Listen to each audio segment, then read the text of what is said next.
Maria, host of Digital Health Live here in studio, CES 2015. We're actually in the conference area. It's such a huge event that we are in the back because there's no space because there's 800 people here, which is awesome. So we have Aidan Petrie, who's with Ximedica. You're an old-time member of our group, and good to see you again. Yeah, good to see you. I'm the Chief Innovation Officer of Ximedica, and I was on a panel here talking about the needs of, essentially it was an AARP-based panel of needs of individuals over 50. And we were discussing the sorts of products that are coming onto the market, that are needed in the market, that essentially are for elderly people who are not sick, but are more conscious of their health and looking for real solutions for their health. So this could be brain health, things that smarten you up and stop you falling and all those sort of things. Ximedica's a cool company, and you do what?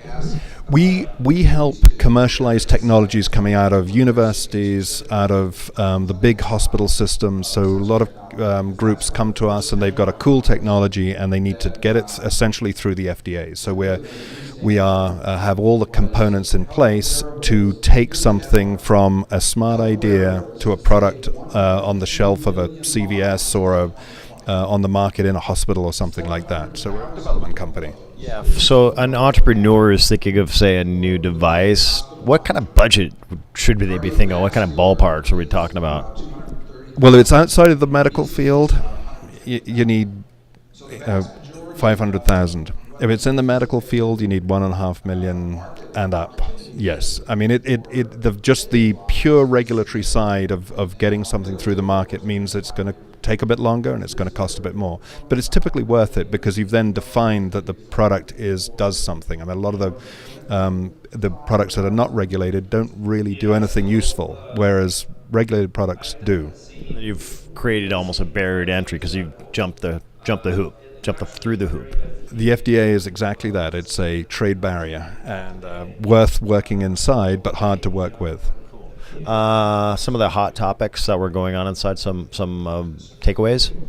A lot of focus on, we talked about brain health, we've talked about neuromodulation, that's controlling muscles through various methodologies. We do a lot of work in robotics. There's a lot of interest in drug delivery, compliance products. So there is no shortage of aspects to the industry that are growing, and I mean you just see it from all the buzz here that Jill's put on. She's doing a good job. So you see a lot of stuff. What actually excites you? It must be hard to excite a person like you who has a pretty deep network and you get to see a lot of stuff. I get really excited when you can see how you can change somebody's life. I mean, that at the end of the day is why we do this, is to change people's lives, to make their lives better.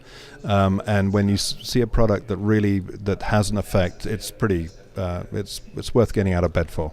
I know you have a lot of interesting things in the labs you can't talk about, but can you talk around of some of the innovations we're going to see in the next year or two?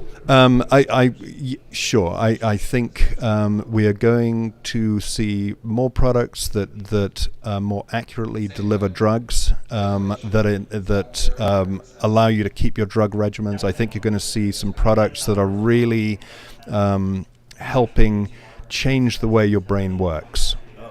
And so that will be the sort of electronic modulation of your brain. There will be products on the market within 2 or 3 years that will be game changers, I think.